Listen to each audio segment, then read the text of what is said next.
నమస్తే, welcome to life line. నేను Shivani. So ఈ రోజు మనం డిస్కస్ చేయబోయే టాపిక్ వచ్చేసి ఎండోస్కోపిక్ స్పైన్ సర్జరీ బెనిఫిట్స్ గురించి. సో దీని గురించి వివరించడానికి ప్రస్తుతం మనతో పాటు స్టూడియోలో ఉన్నారు doctor Raghav Sunil from Renova NIGL hospital. So ఆయనతో మాట్లాడి మరిన్ని విశేషాలు అడిగి తెలుసుకుందాం. హలో డాక్టర్ గారు. హలో అండి. So first of all back pain problems ఎందుకు వస్తాయి అండ్ ఎవరెవరికి ఎక్కువగా వచ్చే ఛాన్సెస్ ఉంటుంది డాక్టర్ గారు? సో బ్యాక్ పెయిన్ ప్రాబ్లం అనేది చాలా కామన్గా వచ్చే ఇబ్బంది అండి. సో వెస్ట్రన్ కంట్రీస్లో స్టడీ చేసి చూసినప్పుడు జలుబు తర్వాత వెన్నెముక సమస్యల వల్ల వర్క్ మిస్ అవ్వటం, అంటే స్కూల్కి వెళ్లకుండా మిస్ అవ్వడం కానీ, కాలేజ్ కానీ, వర్క్ కానీ వెళ్లకుండా మిస్ అయ్యేది మామూలుగా దగ్గు జలుబు తర్వాత అంత కామన్గా వెన్నెముక సమస్యల వల్ల వర్క్ మిస్ అవుతూ ఉంటారు. ఇది రావడానికి ప్రధానమైన కారణం ఏంటంటే, మనము ఎవల్యూషన్గా చూసినప్పుడు కూడా మనిషి అంటే జంతువుగా ఉన్నప్పుడు 4 కాళ్ళపై నడిచేవాళ్ళు. ఎప్పుడైతే మనం స్ట్రైట్గా నిల్చోవడము, స్ట్రైట్గా కూర్చోవడం, నడవడం మొదలు పెట్టామో అప్పుడు నడుము పైన ఒత్తిడి పడడం అన్నది పెరిగి వెన్నెముక అరగడం అన్నది మనకి ఎవల్యూషన్గానే వచ్చే అవకాశం ఎక్కువగా ఉంటుంది. కాకపోతే ఈ మధ్య కాలంలో జరుగుతున్నది ఏంటంటే, బరువు ఎక్కువ పెరగడం వల్ల కానీ, లేదంటే ఎక్కువ సెడెంటరీ వర్క్లో అంటే ఎక్కువ కాలం కూర్చొని పనిచేయడం కానీ, ఎక్కువ ప్రయాణాలు 2 వీలర్ కానీ 4 వీలర్ కానీ గంటల తరబడి రోజు ప్రయాణాలు చేయడం వల్ల కానీ, ఫిట్నెస్ సరిగ్గా లేకపోవడం, అంటే మన వెన్నెముక చుట్టూ ఉన్న కండరాల్లో బలం తక్కువగా ఉండటం, అంటే ఏ విధంగా, ఎందుకంటే ఎక్సర్సైజ్ సరిగ్గా లేకపోవడం వల్ల కానీ, మనం బరువు పెరగడం వల్ల కానీ, ఇట్లా రకరకాల కారణాల వల్ల వెన్నెముక పైన అది తీసుకునే బరువు కన్నా ఎక్కువ బరువు పడ్డప్పుడు అరిగిపోవడం వల్ల మనకు ప్రధానంగా వెన్నెముక సమస్యలు వస్తాయి. ఓకే. సో వెన్నెముక సమస్యలు మనము డివైడ్ చేసి చూసినప్పుడు ఒకటి కంజెనిటల్, అంటే పుట్టుకతోనే కొంతమంది కొన్ని వెన్నెముక సమస్యలతో పుట్టే అవకాశం ఉంటుంది. ఇది చాలా రేర్. తర్వాత టీనేజ్ వయసులో కొన్ని కారణాల వల్ల వెన్నెముక సమస్యలు రావచ్చు. అంటే పుట్టుకతో ఉన్న ఇబ్బంది టీనేజ్ సమయంలో వాళ్ళు గ్రోత్ పెరిగినప్పుడు ఇబ్బంది బయటపడే అవకాశం ఉంటుంది. తర్వాత 20 సంవత్సరాలు 18-20 సంవత్సరాల నుంచి 40-40 సంవత్సరాల వరకు ప్రధానంగా అరుగుదల వల్ల వచ్చే వెన్నెముక సమస్యలే మనం చూస్తూ ఉంటాం. దాని తర్వాత వయసు పెరిగే కొద్దీ ఫ్రాక్చర్స్, అంటే చిన్న దెబ్బ తగిలినా కూడా ఎముకలు విరగటము, అంటే ముఖ్యంగా 60-70 సంవత్సరాల వయసులో ఉన్నవారు, లేడీస్లో ముఖ్యంగా వెన్నెముకలో ఫ్రాక్చర్స్ ఎక్కువగా చూస్తూ ఉంటాము. ఇన్ఫెక్షన్ ఈ మధ్య బాగా తగ్గింది, కానీ ఒకప్పుడు ఊపిరితిత్తుల తర్వాత కామనెస్ట్గా వెన్నెముకలోనే టీబీ ఇన్ఫెక్షన్ వచ్చేది. అలా ఇన్ఫెక్షన్స్ వల్ల కూడా వెన్నెముక సమస్యలు చూస్తాము. క్యాన్సర్స్ వల్ల వెన్నెముక సమస్యలు చూస్తాము. దెబ్బ తగలడం వల్ల ఫ్రాక్చర్, అంటే యాక్సిడెంట్ వల్ల జరిగే ఫ్రాక్చర్స్ వల్ల చూస్తాము. కాకపోతే 100% వెన్నెముక సమస్యలు మనకు అరుగుదల వల్ల వచ్చే సమస్యలు ఎక్కువగా ఉంటాయి. ఓకే. సో డాక్టర్ గారు, ఒకవేళ ఒక పర్సన్ బ్యాక్ బోన్ ప్రాబ్లంతో సఫర్ అవుతుంటే ఇనిషియల్ సిమ్టమ్స్ ఏ విధంగా ఉంటుంది? సో జనరల్గా అరుగుదల వల్ల వచ్చే వెన్నెముక సమస్యలు మనం చూసినప్పుడు నేను దాన్ని 5 దశల కింద డివైడ్ చేస్తాను. ఒకటి, మనము అలవాటు లేని పని, అంటే అలవాటుగా మన రోజు రెగ్యులర్గా చేసే పని కన్నా ఎక్కువ పని చేసినప్పుడు, అంటే ఇంకా ఎక్కువ ఒత్తిడి తీసుకున్నప్పుడు ఇబ్బంది రావటం, ఇది మొదటి దశ. అంటే అలాంటి ఇబ్బంది ఎలా ఉంటుందంటే రెస్ట్ తీసుకుంటే తగ్గిపోతుంది. రెండవ దశలో ఎట్లా ఉంటుందంటే, మనం రోజు చేసే పనులు, అంటే మనం రెగ్యులర్గా మన అలవాటు ప్రకారంగా మన డైలీ యాక్టివిటీస్ చేసినా కూడా నొప్పి రావటము, ఒక్కోసారి రెస్ట్ తీసుకున్నా తగ్గకపోవటము, ఒక్కోసారి దానికి పెయిన్ కిల్లర్స్ లాంటివి వాడాల్సి రావడం కూడా జరుగుతూ ఉంటుంది. మూడవ దశలో ఎలా ఉంటుందంటే, ఈ ఎముకల మధ్యలో ఉన్న కుషన్ అనేది పక్కకి జరిగి నరం టచ్ అయినప్పుడు, నడుములో నుంచి కాలుకి వెళ్ళే నరం టచ్ అయితే నడుములో నుంచి కాల్లోకి పెయిన్ రావడం, మెడలో జరిగితే మెడలో నుంచి చేతిలోకి నొప్పి రావడం, వీపు పై భాగంలో నొప్పి రావడం, ఇలాంటివన్నీ కూడా చూస్తూ ఉంటాము. 4వ దశలో నరం ఒత్తిడికి గురైనప్పుడు ఏమవుతుందంటే, ఒకవేళ అది మెడలో జరిగితే చేతిలో శక్తి తగ్గడం, చేయి పలచబడిపోవడము, చేతిలో మీరు రాత మారటం, లేదా గ్రిప్ తగ్గిపోవటము. నడుములో జరిగితే మీ కాల్లో శక్తి తగ్గటము, కాలు పలచబడడం కానీ, చెప్పు జారిపోవటం కానీ ఇలా జరుగుతూ ఉంటుంది. 5వ దశ చాలా సివియర్ దశ అండి, కొంత తక్కువ మందిలో జరుగుతుంది. కాకపోతే అది మెడలో జరిగితే మెడ కింద భాగంలో శరీరంలోకి కరెంట్ అందకపోవడం వల్ల కాళ్ళు చేతులు పడిపోవడము, అలాగే నడుములో జరిగితే మూత్రం మోషన్ కంట్రోల్ తప్పడం, కాళ్ళు చచ్చిపడిపోవడం జరిగే అవకాశం ఉంటుంది. ఇది మన అరుగుదల వల్ల వచ్చే వెన్నెముక సమస్యను మనం 5 దశల కింద డివైడ్ చేసి చూసినప్పుడు. ఓకే. సో డాక్టర్ గారు, ఇప్పుడు బ్యాక్ బోన్ ప్రాబ్లం ఏమైనా ఉంటే దాన్ని ఏ విధంగా డయాగ్నోస్ చేస్తారు? సో జనరల్గా ఎవరికైనా కూడా నడుము నొప్పి వచ్చినప్పుడు హాస్పిటల్కి వస్తే 2-3 విషయాలు ప్రధానంగా చేయాలండి. పేషెంట్ మనము ఎప్పటి నుంచి నొప్పి ఉంది, ఏం చేస్తే నొప్పి పెరుగుతుంది, ఏం చేస్తే తగ్గుతుంది, మందులు ఏమైనా వాడాల్సి వచ్చిందా, ఇప్పటిదాకా ఏం ట్రీట్మెంట్ తీసుకున్నారు, ఇవన్నీ ఫస్ట్ అడిగి కనుక్కోవాలి. దాంతో మనకు ఒక అవగాహన వస్తుంది, అంటే ఈ నొప్పి దేనివల్ల వచ్చిండొచ్చు అనేది. రెండవది, చేయబట్టి పరీక్ష చేయాలంటే పేషెంట్ కొంచెం ముందుకు వెనక్కి వంగి చూడటము, అలాగే కాళ్ళలో బలం ఎలా ఉందని చెక్ చేయడం, చేతుల్లో బలం ఎలా ఉందని చెక్ చేయడం వల్ల మనకు ఒక అవగాహన వస్తుంది. కాకపోతే దీన్ని కన్ఫర్మ్ చేసుకోవడానికి 2 ప్రధానమైన పరీక్షలు మనం చేయాల్సి ఉంటుంది. ఒకవేళ మనకు నడుములో ఎముకలు జారడం వల్ల ఏమైనా ఇబ్బంది ఉందనే డౌట్ ఉంటే ఎక్స్రే అని టెస్ట్ చేస్తాం. ఎక్స్రేలో మనకు ఎముకలు ఎలా ఉన్నాయనేది మనకు అర్థమవుతుంది. మనకు ఒకవేళ ఈ నడుములో ఇబ్బంది, నడుముల మధ్యలో ఉన్న కుషన్ ప్రాబ్లం వల్ల కానీ నరం ప్రాబ్లం వల్ల కానీ అని డౌట్ ఉన్నప్పుడు మనం దీనికి ఎంఆర్ఐ అనే టెస్ట్ చేయాల్సి ఉంటుంది. ఎంఆర్ఐ అన్నది వెన్నెముక సమస్యల్లో అన్నిటికన్నా ముఖ్యమైన టెస్ట్ అండి. ఇందులో మనకు నరాలు ఎలా ఉన్నాయి, డిస్క్ ఎలా ఉంది, పక్కన జాయింట్స్ ఎలా ఉన్నాయి, ఇన్ఫెక్షన్ ఏమైనా ఉందా, ట్యూమర్, క్యాన్సర్ లాంటిది ఏమైనా ఉందా అన్నది అన్ని ఇన్ఫర్మేషన్ మనకి ఎంఆర్ఐలో బయటపడే అవకాశం ఉంటుంది. సో ఇలా చేసి చూసిన తర్వాత మనకు పేషెంట్కి ఉన్న ప్రాబ్లం ఏ దశలో ఉంది, ఎంఆర్ఐలో ఎక్స్రేలో నరం పరిస్థితి ఎలా ఉందన్నది మనకు అర్థమవుతుంది. సో ఇది మనం డయాగ్నోస్ చేసిన తర్వాత ట్రీట్మెంట్ అన్నది చేయాలి. ఒకటి మెయిన్ గుర్తుపెట్టుకోవాల్సింది ఏమంటే, చాలామంది పేషెంట్స్ వచ్చి చెప్తూ ఉంటారంటే మా పక్కింటి వాళ్ళకి నడుము నొప్పి వచ్చిందండి, మా అక్కకు మా తమ్ముడికి ఎవరికి వచ్చింది, వాళ్ళు ఈ 4 మందులు వేసుకున్నారు, వాళ్ళకి తగ్గిపోయింది, నేను వాడినా నాకు తగ్గటం లేదు అంటూ ఉంటారు. మీ నడుము నొప్పి పక్కన వాళ్ళ నడుము నొప్పి ఒకటి కాకపోవచ్చు. రకరకాల కారణాల వల్ల నడుము నొప్పి వస్తుంది. కాబట్టి మనము నడుము నొప్పి అంటే మీ వెన్నెముక సమస్య ఏ కారణం వల్ల వచ్చింది, ఏ దశలో ఉందన్నది మనం డయాగ్నోస్ చేయగలిగితే, దాన్ని మనం కరెక్ట్గా కనుక్కోగలిగితే దానికి కరెక్ట్గా ట్రీట్మెంట్ ఇచ్చి కంప్లీట్గా రికవర్ చేసే అవకాశం ఉంటుందండి. ఓకే, సో ట్రీట్మెంట్ ప్రాసెస్ ఏ విధంగా ఉంటుంది? సో మొదటి దశ, మనం ఇప్పుడు దశల గురించి మాట్లాడుకున్నాం కదండి. మొదటి 2 దశల్లో మనకి ఎట్లా ఒకవేళ ఇబ్బంది ఉన్నట్టయితే వారికి ఫస్ట్ దశలో, మొదటి దశలో జనరల్గా టెస్ట్లు కూడా అవసరం ఉండదండి. రెండవ దశలో మ్యాక్సిమం ఎక్స్రే వరకు అవసరం ఉండొచ్చు. పరీక్ష చేసి చూసి ఇబ్బంది లేదన్నప్పుడు జనరల్గా కొన్ని పెయిన్ మెడిసిన్స్ ఒక 4-5 రోజులు, అలాగే నొప్పి తగ్గిన తర్వాత ఎక్సర్సైజ్ చేయాల్సి ఉంటుంది. అంటే ఫిజియోథెరపీ ఎక్సర్సైజ్ చేసి ఆ కండరాల్లో బలం పెంచుకోవడము, తర్వాత కూర్చునే విధానం, పనిచేసే విధానం కరెక్ట్ చేసుకుంటే ఫ్యూచర్లో ఇబ్బంది రాకుండా ఉండే అవకాశం ఉంటుంది. మూడవ దశలో ఎవరికైతే నడుములోంచి కాళ్ళలోకి నొప్పి రావడం కానీ, మెడలోని చేతుల్లోకి నొప్పి రావడం కానీ, లేదంటే వీపు పైభాగంలో నొప్పి ఉండటం కానీ, లేదంటే నడుము నొప్పి మొదలైన తర్వాత కానీ, మెడ నొప్పి మొదలైన తర్వాత కానీ 4-5 వారాలు గడిచిపోయినా కానీ, లేదంటే నొప్పి తీవ్రత మరీ ఎక్కువగా ఉన్నా కానీ ఎంఆర్ఐ స్కాన్ తీసి చూడాల్సి ఉంటుంది. ఎంఆర్ఐలో వీరికి కానీ నరం పైన ఒత్తిడి పడుతున్నట్టుగా, అంటే ఇరిటేషన్గా ఉన్నట్టుంటే మనం కొన్ని స్పెసిఫిక్ మందులు వాడి కొన్ని స్పెసిఫిక్ రకమైన ఎక్సర్సైజ్ చేస్తే ఇది తగ్గే అవకాశం ఉంది. ఒకవేళ మందులు వాడినా తగ్గడం లేదు, లేదంటే ఎంఆర్ఐలో నరం ఇరిటేషన్ బాగా కనపడుతున్నప్పుడు వీరికి కొన్ని స్పెషల్ ఇంజెక్షన్స్ చేసి కూడా వీరి మెడ నొప్పి, మెడలోంచి చేతికి వచ్చే నొప్పి, నడుములోంచి కాలుకి వచ్చే నొప్పి తగ్గించే అవకాశం ఉంటుందండి. 4వ దశలో ఎప్పుడైతే మనకు కాల్లో వీక్నెస్ కానీ, లేదంటే మెడలోంచి చేతిలోకి వీక్నెస్ కానీ, లేదంటే కాళ్ళు చచ్చుపడిపోతున్నట్టు కానీ మనకు తెలుస్తూ ఉన్నా, లేదంటే ఎంఆర్ఐలో నరం పైన ఒత్తిడి బాగా కనపడుతూ ఉన్నా, వీరికి ఆ నరం పైన ఉన్న ఒత్తిడి మనం తొలగించాల్సిన అవసరం ఉంటుంది. అంటే మనము ఒకవేళ చెప్పులో రాయి ఉందనుకోండి, మనము నడిచినప్పుడు అంతా అది కుచ్చుకుంటూ ఉంటుంది, మన చర్మాన్ని గాయం చేస్తూ ఉంటుంది. పైనుంచి ఎన్ని మంత్రం చేసినా, ఎన్ని మందులు వాడినా కూడా ఆ ఏదైతే మనకు ఒత్తుకుంటుందో, ఏదైతే కుచ్చుకుంటుందో ఆ పదార్థాన్ని మనం తీయకపోతే నరం మెల్లిమెల్లిగా డ్యామేజ్ అయిపోయే అవకాశం ఉంటుంది. కాబట్టి ఇలాంటి వారిలో ఆ నరం పైన ఉన్న ఒత్తిడి తొలగించాల్సిన అవసరం ఉంటుంది. 5వ దశ అన్నది అంటే ఏది కాళ్ళు చేతులు పడిపోవడం కానీ, లేదా నడుము నుంచి కాళ్ళు పడిపోవడం కానీ, మూత్రం కంట్రోల్ కానీ, మోషన్ కంట్రోల్ కానీ తప్పడం లాంటిది కానీ ఉంటే అది ఎమర్జెన్సీ కింద మనం దాన్ని చూడాల్సి ఉంటుందండి. వారికి ఎమర్జెన్సీలో సర్జరీ చేయాల్సిన అవసరం ఉంటుంది. సో సియాటికా అంటే ఏంటి అండ్ ఎవరెవరికి ఎక్కువగా వచ్చే ఛాన్సెస్ ఉంటుంది?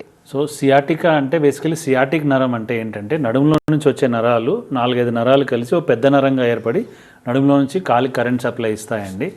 ఆ నరాలు ఏవైనా కూడా ఏ కారణం చేతైనా నరాన్ని ఒత్తిడికి గురైనా, ఇరిటేషన్ గురైనా మనకు నడుము నొప్పిలాగా కానీ, లేదంటే నడుములో నుంచి కాళ్ళలోకి నొప్పిలాగా కానీ, లేదంటే కేవలం తొడ నొప్పి, కేవలం పిక్కలో నొప్పి, కేవలం పాదంలో నొప్పిలాగా కూడా ఇది మనకు కనిపించే అవకాశం ఉంటుంది. సో ఇలా ఎవరికైనా కూడా ఇలాంటి ఇబ్బంది ఉన్నప్పుడు మనము వారిని పరీక్ష చేసి చూసిన తర్వాత ఒకవేళ వారికి 2వ దశలో 3వ దశలోనే అంటే నరం పైన ఎక్కువగా ఒత్తిడి లేదు, నరము నలిగే అవకాశం లేదన్న పరిస్థితి ఉన్నప్పుడు కొన్ని మందులు పెడతామండి. మందులతో తగ్గకపోతే రూట్ బ్లాక్ అనే ప్రొసీజర్ చేస్తే, అంటే ఒక స్పెషల్ ఇంజెక్షన్ నడుములో చేస్తే వీరికి ఇబ్బంది తగ్గే అవకాశం ఉంటుంది. కొంతమందికి ఆ డిస్క్ బయటకు వచ్చేసి నరం నలిగిపోయి నరం డ్యామేజ్ అయ్యే పరిస్థితి ఏర్పడుతున్నప్పుడు మాత్రం ఆ నరం పైన ఒత్తిడిని మనము ఎండోస్కోపీ ద్వారా, అంటే చిన్న రంధ్రంలో కీహోల్ ద్వారా, అంటే 1 సెంటీమీటర్ కన్నా తక్కువ రంధ్రంలో కండని డ్యామేజ్ చేయకుండా, ఎముకల్ని డ్యామేజ్ చేయకుండా లోపలికి వెళ్ళి ఆ బయటకు వచ్చిన ముక్కను తొలగి చేయడం వల్ల వీరి ప్రాబ్లం సాల్వ్ అయ్యే అవకాశం ఉందండి. సో ఒకప్పుడులాగా మనం ఎండోస్కోపిక్ సర్జరీ బాగా అక్కడ ఓపెన్ సర్జరీ చేసే టైంలో ఎక్కువగా కోయటం వల్ల కానీ లేదంటే అక్కడ స్క్రూస్ వేయాల్సిన అవసరం ఎక్కువగా ఉండటం వల్ల కానీ వారికి కొంత వీక్నెస్ వచ్చే అవకాశం ఉండేది. ఇప్పుడు ఎండోస్కోపీ ద్వారా మనం వాటన్నిటి కూడా అధిగమిస్తూ ఉన్నాం. అంటే ఎక్కువ పొద్దున సర్జరీ చేస్తే సాయంత్రం నడిపించేస్తాం, మరుసటి రోజు ఇంటికి పంపించేస్తాము. ఎక్కువ కాలం బెడ్లెస్లో ఉండాల్సిన అవసరం లేదంటే తినడానికి బాత్రూమ్కి వెళ్ళేదానికి సర్జరీ చేసిన రోజు సాయంకాలం నుంచి వారి పనులు వారు చేసుకునేదానికి అవకాశం ఉంటుంది. నెల రోజుల్లో వారి రెగ్యులర్గా వారు చేసే డ్యూటీస్ వాళ్ళు అటెండ్ అయ్యే అవకాశం ఉంటుంది. అట్లాగే రేర్గా మనం ఇంతకుముందు మాట్లాడుకున్నాం కాడా ఈక్వైనా సిండ్రోమ్ అంటే ఒకసారి కొంతమందికి ఒత్తిడి తీవ్రంగా పెరిగిపోయి కాళ్ళు పడిపోతాయి. అంటే లేదంటే మూత్రం పైన కంట్రోల్ తగ్గే అవకాశం ఉంటుంది. అంటే అండర్వేర్ వేసుకునే ప్రాంతంలో తిమ్మిరిగా వచ్చినట్టు రావటం కానీ లేదంటే యూరిన్ మోషన్ పైన కంట్రోల్ తగ్గుతూ రావటం కానీ జరుగుతుంది. అలాంటిది ఉన్నప్పుడు ఖచ్చితంగా ఎమర్జెన్సీలో సర్జరీ చేసి నరం పైన ఒత్తిడి ఎంత తొందరగా తీస్తే వారి రికవర్ అయ్యే అవకాశం అంత ఉంటుంది. ఒకటి మనం వెన్నెముక సమస్యల గురించి మాట్లాడుతున్నప్పుడు గుర్తుపెట్టుకోవాల్సిన అంశం ఏంటంటే వెన్నుపూస అన్నది చాలా సున్నితమైన స్ట్రక్చర్. అది డ్యామేజ్ అయ్యే లోపల మనం దాన్ని ట్రీట్ చేసుకోవాలి. ఒక్కోసారి భయానికో లేదంటే అవగాహన లేకపోవడం వల్ల లేకపోతే పక్కింటి వాళ్ళు ఎదురింటి వాళ్ళు చెప్పిన దానివల్ల ప్రాబ్లం ఉన్నా కూడా కాలయాపన జరుగుతూ ఉంటుంది. అంటే నరం డ్యామేజ్ అయిపోయి నరం నలిగి నరం పలుచబడిపోయేదాకా వెయిట్ చేసి కాళ్ళలో వీక్నెస్ వచ్చిన తర్వాత లేదంటే కాళ్ళు పడిపోయిన తర్వాత లేదంటే మూత్రం కంట్రోల్ తప్పిన తర్వాత వచ్చి అప్పుడు ట్రీట్మెంట్ గురించి మీరు అప్రోచ్ అవుతే మనకు వచ్చే రిజల్ట్ అంత 100% ఉండకపోవచ్చు. ఓకే, సో డాక్టర్ గారు ఇప్పుడు సియాటికా అనేది రివర్సబులా క్యూరబులా అని అడిగితే ఏం చెప్తారు? తప్పకుండా ట్రీటబుల్ అండి, తప్పకుండా రివర్సబుల్ అండ్ క్యూరబుల్. ఇది మందులతోనే అవుతుందా లేదంటే ఇంజెక్షన్తోనే అవుతుందా లేదంటే ఎండోస్కోపీతోనే అవుతుందా అన్నదే చూడాలి. ఓకే, సో డాక్టర్ గారు నెక్స్ట్ లూంబార్ కెనాల్ స్టెనోసిస్ అంటే ఏంటి? సో సియాటికా ఎలాగైతే చిన్న వయసులో అంటే డిస్క్ బాగా స్పంజీగా ఉన్నట్టు వయసులో వస్తుందో అంటే 20 నుంచి 40 సంవత్సరాల మధ్యలో వచ్చే అవకాశం ఎక్కువగా ఉంటుంది. అలాగే వయసు అయిన తర్వాత వచ్చే ప్రాబ్లం లంబార్ కెనాల్ స్టెనోసిస్. అంటే లంబార్ కెనాల్ అంటే సో మెదడు అన్నది జనరేటర్ అండి. అంటే కరెంటు తయారు చేస్తుంది, మన శరీరం నడిపించేదానికి కావాల్సిన కరెంటు మెదడు తయారు చేస్తుంది. ఆ తయారైన కరెంటు వెన్నుపూస ద్వారా శరీరంలోకి వస్తుంది. దాన్ని కాపాడుకునేదానికి వెన్నెముక ఉంటుంది. సో ఒక సురంగం లాగా ఏర్పడి ఉంటుందండి. ఇట్లా దానిలో నుంచి వెన్నుపూస వెళ్తూ ఉంటుంది. సో వెన్నుపూస రకరకాల కారణాల వల్ల ఆ వెన్నుపూస వెళ్ళే సొరంగం మూసుకుపోయే అవకాశం ఉంటుంది. ఏంటి పక్కనున్న జాయింట్స్ అరిగిపోయినాయి. ఎలాగైతే మనకు మోకాల్లో జాయింట్స్ అరుగుతాయి అలా నడుములో కూడా జాయింట్స్ అరిగిన జాయింట్ వెన్నుపూసపైకి పెరిగే అవకాశం ఉంటుంది. అలాగే ఆ ప్రాంతంలో కొన్ని కండరాలు ఉంటాయి. అవి కూడా ఒత్తిడి పడ్డప్పుడు మనం ఎక్సర్సైజ్ చేస్తే మన కండలు ఎలా పెరుగుతాయో అలా ఒత్తిడి ఎక్కువ పడ్డప్పుడు ఆ ప్రాంతంలో కొన్ని కండరాలు అనేవి అవి పెరిగి అవి కూడా వెన్నుపూస వెళ్ళే ఈ కెనాల్ని మూసేసే అవకాశం ఉంటుంది. ఈ ప్రక్రియ అంతా కూడా చాలా స్లోగా జరుగుతుంది. అంటే కొన్ని సంవత్సరాలు దశాబ్దాలుగా స్లోగా జరుగుతుంది. కాబట్టి ఈ ప్రాబ్లం ఏంటంటే ఒక స్లో పాయిజన్ లాంటిది. అంటే మెల్లిగా పెరుగుతుంది. దీని ప్రధానమైన లక్షణం ఏంటి అంటే నడక తగ్గటం. ఒకప్పుడు మీరు కిలోమీటర్లు సునాయాసంగా నడిచే పరిస్థితి ఉంటే రాను రాను నడక తగ్గుతూ వస్తుంది. అంటే కొంత నడిచిన తర్వాత నడుము నొప్పి కానీ తొడల్లో నొప్పి కానీ పిక్కల్లో నొప్పి కానీ లేదంటే బలం తగ్గినట్టు కానీ అయ్యి ఆగిపోవాల్సి రావటము లేదంటే ముందుకు వంగాల్సి రావటము, తర్వాత కొంత దూరం నడిచిన తర్వాత ఆగిపోయిన తర్వాత కూర్చోవాల్సి రావటం, మళ్ళీ కూర్చొని కొంచెం రెస్ట్ తీసుకుంటే మళ్ళీ కొంత దూరం నడవగలగటం. ఇది లంబార్ కెనాల్ స్టెనోసిస్ ప్రధానమైన లక్షణం. అలాగే రాను కాళ్ళు పలచబడిపోవడము, కాల్లో శక్తి తగ్గిపోవడము, కాల్లో నొప్పిగా ఉండటము, నడుస్తుంటే మీకు పాదంలో కొంతమంది ఏదో పత్తిపై నడుస్తున్నాము, ఏదో కాళ్ళు ఏదో కుచ్చుకుంటున్నట్టుంది, చెప్పులు ఏదో రాళ్ళు ఉన్నట్టున్నాయని కొంతమంది చెప్తూ ఉంటారు. నడుస్తుంటే చెప్పు జారిపోవటము, మెట్టెక్కేటప్పుడు పాదం ఇలా మెట్టుకు తగులుతూ ఉంటాము, లేదంటే గడప దాటాలంటే కష్టంగా ఉంటాము. ఇలాగే ఇంకా ఇబ్బంది పెరిగినప్పుడు మూత్రం కంట్రోల్ తగ్గడం, ముఖ్యంగా లేడీస్లో చూస్తూ ఉంటామండి. అంటే మూత్రం ఒకసారి వచ్చిన తర్వాత ఆపుకోలేకపోవడం, అంటే వచ్చిన తర్వాత పరిగెత్తుకెళ్ళి బాత్రూమ్కి వెళ్ళిపోవాల్సి రావడం, లేకపోతే బట్టల్లో అయిపోవడము, మలబద్ధకం, మోషన్ సరిగ్గా అవ్వకపోవడం, ఎందుకంటే అక్కడ కంట్రోల్ తప్పిపోతుంది. ఇవన్నీ కూడా లంబార్ కెనాల్ స్టెనోసిస్ లక్షణాలు. దీని ట్రీట్మెంట్ ఎలా ఉంటుందంటే ఇది మనం కానీ కొంచెం అర్లీ స్టేజెస్లో దీన్ని మనం పికప్ చేయగలిగితే నడుము సంబంధించిన కొన్ని ఎక్సర్సైజెస్ చేసుకొని నడుములో ఒక స్పెషల్ ఇంజెక్షన్ చేసుకుంటే ఈ ప్రాబ్లం మనం పోస్ట్పోన్ చేసే అవకాశం ఉంది. అలాగే ప్రాబ్లం బాగా పెరిగిన తర్వాత కానీ ఇది కానీ ఎంఆర్ఐలో మనం పికప్ చేసినట్టయితే ఆ పూడిక ఏదైతే ఉందో ఆ పూడిక మనము ఓపెన్ చేయాలి. అది మనము ఒకప్పుడులాగా ఓపెన్ సర్జరీ కాకుండా ఎండోస్కోపీ కీ హోల్ ద్వారా లోపలికి వెళ్ళి నరంపైన ఒత్తిడి తీయొచ్చు. ఇంకోటి ఏంటంటే లంబార్ కెనాల్ స్టెనోసిస్ వయసు అయిన వాళ్ళు వచ్చినప్పుడు ఒక చోట రాదు, 2-3 చోట్ల వచ్చే అవకాశం ఉంటుంది. అంటే L4-5, L3-4, L2-3 అట్లా. సో అలాంటి వారికి 2-3 చోట్ల ప్రాబ్లం ఉన్నా కూడా ఇది ఎండోస్కోపీ ద్వారా సింగిల్ సిట్టింగ్లో మన నరం పైన ఉన్న ఒత్తిడి తీసేయగలుగుతాం. సో ఎండోస్కోపీ వల్ల ఉన్న అడ్వాంటేజెస్ ఏంటంటే వయసైన వారిలో కూడా, బ్లడ్ తక్కువగా ఉన్న వారిలో కూడా, హార్ట్ ప్రాబ్లం, బీపీ, షుగర్ ఉన్న వారిలో కూడా సేఫ్గా చేసుకోవచ్చు. అనవసరంగా స్క్రూస్ వేసే అవసరం ఉండదు. ఓన్లీ నడుములు జారిపోయిన వాళ్ళలోనే స్క్రూస్ వేయాల్సిన అవసరం ఉంటుంది. అది కూడా మనం ఎండోస్కోపీ ద్వారా వేసే అవకాశం ఉంది. సో ఇలా ఉన్న ఇబ్బందులన్నీ కూడా అధిగమించి మనం ఎండోస్కోపీ ద్వారా దీన్ని ట్రీట్ చేస్తే కంప్లీట్గా రికవర్ వచ్చే అవకాశం ఉంటుంది. ఓకే, సో మనకి కాలర్ రెడీగా ఉన్నారండి. కోదాడ్ నుంచి మోహన్ కాల్ చేశారు. మోహన్ గారు చెప్పండి. Sir good evening sir. Madam good evening. Hello. Good evening madam. Good evening madam. Hello madam. చెప్పండి మోహన్ గారు. అయితే మాది నాకు 30 years మేడం. నాకు చెప్పండి. Hello madam. Hello madam. Hello చెప్పండి. నాకు 30 years 30 సంవత్సరాలు మేడం. ఓకే, డాక్టర్ గారితో మాట్లాడండి మోహన్ గారు. చెప్పండి. చెప్పండి. నాకు 30 years మేడం. అయితే నేను సేఫ్టీ డిపార్ట్మెంట్లో వర్క్ చేస్తాను మేడం. అయితే టీవీ ఆఫ్ చేయాలి మీరు. యా, ఓకే, సో డాక్టర్ గారు ఇప్పుడు నడుము నొప్పికి సంబంధించి చాలా రియాలిటీస్ ఉంటాయి అండ్ మిత్స్ కూడా ఉంటాయి at the same time. So back పెయిన్కి సంబంధించి మిత్స్ ఏంటి, రియాలిటీస్ ఏంటి? సో జనరల్గా నడుము నొప్పి ఒకసారి మొదలైన తర్వాత కామన్గా అందరూ చెప్పేది ఏమంటే నేలపైన పడుకోవాలి, బల్లపైన పడుకోవాలి, పరుపు ఉండకూడదు అంటారు. అట్లా ఉండదండి. ఖచ్చితంగా మంచం పైన పడుకోవాలి. మంచం పైన ఎందుకు పడుకోవాలంటే కింద పడుకుని లేచేటప్పుడు నడుము పైన ఒత్తిడి పడుతుంది, మంచిది కాదు. మోకాళ్ళకు మంచిది కాదు, నడుము మంచిది కాదు. ముఖ్యంగా నడుము నొప్పులు ఉన్న వారికి అస్సలు మంచిది కాదు. అలాగే బల్లపైన పడుకోవడం అన్నది కూడా కరెక్ట్ కాదు. ఎందుకంటే మన నడుము ఇలా స్ట్రైట్గా ఉండదు, దానికి కర్వ్స్ ఉంటాయి. దానికి సపోర్ట్గా మన పరుపు సపోర్ట్ చేస్తుంది. అంటే పరుపు అంటే కూడా దూది పరుపు కాదు. దూది పరుపు కొంతకాలం తర్వాత ఉంటలుగా అయిపోయి సపోర్ట్ ఇవ్వడం ఆపేస్తుంది.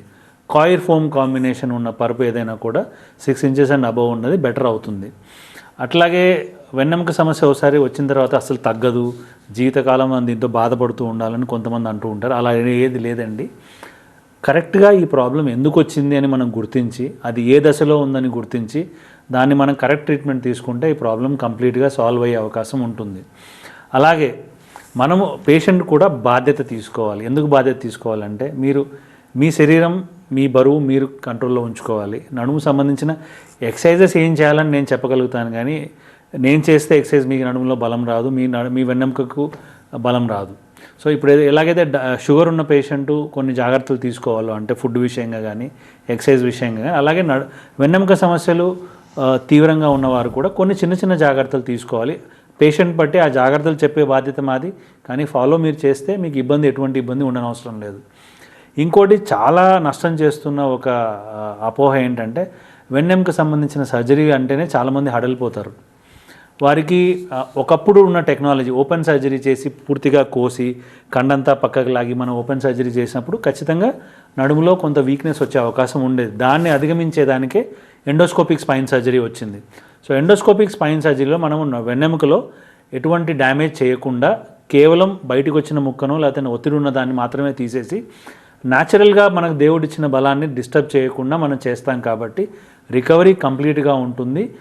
మీరు ఫాస్టర్ రికవరీ కూడా ఉంటుంది. రెండవది, మనం బయట నుంచి ఎక్కించాల్సిన బ్లడ్ కానీ ఇంకోటి కానీ ఇందులో అవసరం లేదు కాబట్టి దానివల్ల కూడా వచ్చే కాంప్లికేషన్స్ కూడా ఇందులో అవాయిడ్ చేయొచ్చు. సో ఎవరికైనా వెన్నెముక సమస్యలు ఉంటే అనవసరంగా దాన్ని పెద్దదయ్యేదాకా వెయిట్ చేయకుండా కరెక్ట్ టైంలో మనం కానీ ట్రీట్ చేయగలిగితే 100% వెన్నెముక సమస్యల్లో సర్జరీ కానీ నడుములో వేసే ఇంజెక్షన్ కానీ అవసరం లేదండి. చిన్నపాటి మందులు, ఎక్సర్సైజు, పోస్చర్ కరెక్షన్తో ఈ ప్రాబ్లమ్స్ సాల్వ్ అయ్యే అవకాశం ఉంటుంది. అనవసరంగా దాన్ని కరెక్ట్ టైంలో మనం కరెక్ట్ ట్రీట్మెంట్ చేయకపోతేనే ప్రాబ్లం ముదిరినప్పుడే సర్జరీ అవసరం పడే అవకాశం ఉంటుంది. ఓకే, సో డాక్టర్ గారు ఇందాక మీరు ఎండోస్కోపిక్ స్పైన్ సర్జరీ గురించి చెప్పారు, ప్రాసెస్ గురించి, కానీ ఆ ప్రాసెస్ వల్ల వచ్చే బెనిఫిట్స్ గురించి చెప్పండి ఇప్పుడు. సో ఒకప్పుడు మనకు గుర్తుంటే అంటే అపెండిక్స్ సర్జరీ చేయడానికి ఇక్కడ నుంచి ఇక్కడ దాకా కడుపు కోసే పేగులన్నీ బయటికి తీసి అపెండిక్స్ తీసేవాళ్ళం. దాని తర్వాత ఇక్కడ ఒక 3-4 centimeters కోత కోసి తీయడం అలవాటు చేశాం. తర్వాత లాప్రోస్కోపీ చేయడం మొదలుపెట్టాం, చిన్న రంధ్రాలు. ఎందుకు అంటే సర్జరీ చేసే ప్రక్రియలో కొంత నష్టం శరీరానికి జరుగుతున్న దాన్ని అధిగమించేదానికి కోత తగ్గిస్తూ వచ్చాం. అంటే ఏదో కుట్టు చూడటానికి బాగోదని కాదండి, ఇది సర్జరీ వల్ల జరిగే నష్టాన్ని మనం అవాయిడ్ చేయడానికి.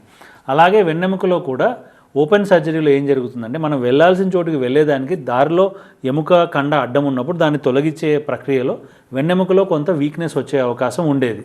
దాన్ని అధిగమించేదానికి ఇలా స్క్రూస్ వేయాల్సిన అవసరం కూడా ఉండేది. ఓపెన్ సర్జరీ కాకుండా మనం ఎండోస్కోపీలో చేసినప్పుడు ఒకటి చిన్న రంధ్రం, ఒక చిన్న కుట్టుతో పని అయిపోతుంది.